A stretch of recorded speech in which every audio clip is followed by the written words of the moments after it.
So, hello everyone. So, ito na nga. Magbubukas tayo ngayon ng parcel. Yan, ang happy na naman na pagkatao ko kasi may parcel na naman ako, besh. Actually, matagal ko na tong bet na bet. As in, last year ko pa gusto siyang ordering.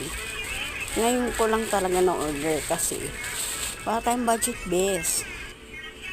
Pag open ko, medyo naguluhan ako kasi hindi ko maintindihan kung ito ba yung order ko o iba. Pero unti-unti ko siyang binukulat. Tapos sabi ko, ay yun nga yung order ko. Actually may dalawa na akong ganyan. Pero hindi same ng tela.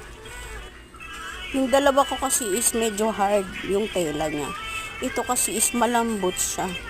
Ewan ko ba? Siguro kasi magkaiba yung store na in-orderan ko kaya ganun. Pero okay lang. Pang OOTD lang naman to. Kumbaga lagay lang ng cellphone, wallet na maliit, lip tint, at saka mapabangong maliit, towel, ayun lang. Pang OOTD lang talaga siya. Hindi siya pang malakasan, best.